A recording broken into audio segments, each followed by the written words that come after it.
Hello বন্ধুরা, আশা করি সবাই ভালো আছো। আমি অনেক অনেক ভালো আছি। আর আজকে কিন্তু আমরা যাচ্ছি কোথায়, কেউ গেস করতে পারছো কোথায় আছি? তো আমরা আজকে যাচ্ছি কালীকুণ্ডিতে। তো দিদি আছে, বোনু আছে, আমি আছি, ভাগনা আছে। তো তোমাদের সঙ্গে দেখা হবে কালীকুণ্ডিতে। তো শেষমেশ আমরা রওনা দিলাম কালীকুণ্ডির ধামে। আর দিদি আর বোনু একদম পুরো চুপচাপ আছে, তাই ওদের একটু হাসানোর জন্য ওদের সঙ্গে একটু মজা করছিলাম। তো মাত্র 10 টাকার ভাড়ায় কিন্তু তোমরা চলে যেতে পারবে কালীকুণ্ডির এই সুন্দর মন্দিরে।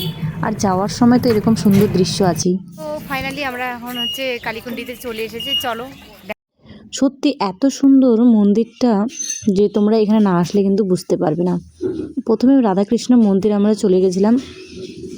আর পাশে কিন্তু অনেক সাইডে মন্দির ছিল, যেমন কালী মন্দির ছিল, শিব মন্দির ছিল। আর যাদের বাড়ি কাছাকাছি তারা কিন্তু একবার চাইলেই কিন্তু এই মন্দিরে এসে ঘুরে যেতে পারো। খুব সুন্দর একটা মন্দির, শান্ত পরিবেশ, একদম নিরিবিলি জায়গায় তৈরি মন্দিরটা। আর এই যে পুকুরটা তোমরা দেখতে পাচ্ছ, এই পুকুরটাতে কিন্তু নামা নিষিদ্ধ, কারণ এখানে অনেক দেবদেবী এই পুকুরে নাকি বসানো আছে। তো এরপরে কিন্তু আমরা চলে গেলাম কালী মন্দিরে।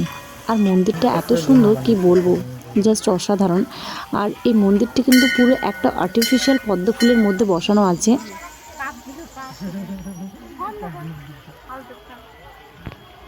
পুরো মন্দিরটা যেন একটা পদ্ম ফুলের মধ্যে বসানো, দেখো দারুণ লাগছে। আর অনেক সুন্দর সুন্দর কিন্তু জলের মধ্যে মাছ খেলা করছে। মন্দিরের চারপাশে কিন্তু এমন সিস্টেম করা আছে বসার জায়গা, যেখানে মানুষ কিন্তু এসে মন্দিরটা দর্শন করবে, তার সঙ্গে কিন্তু বসতেও পারবে।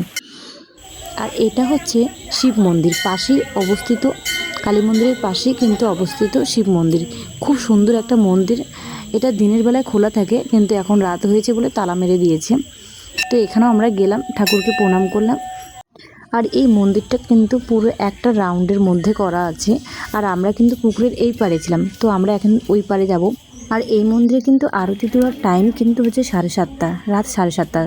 তো আমাদের হাতে যেহেতু টাইম ছিল না, তাই আমাদেরকে চলে যেতে হলো।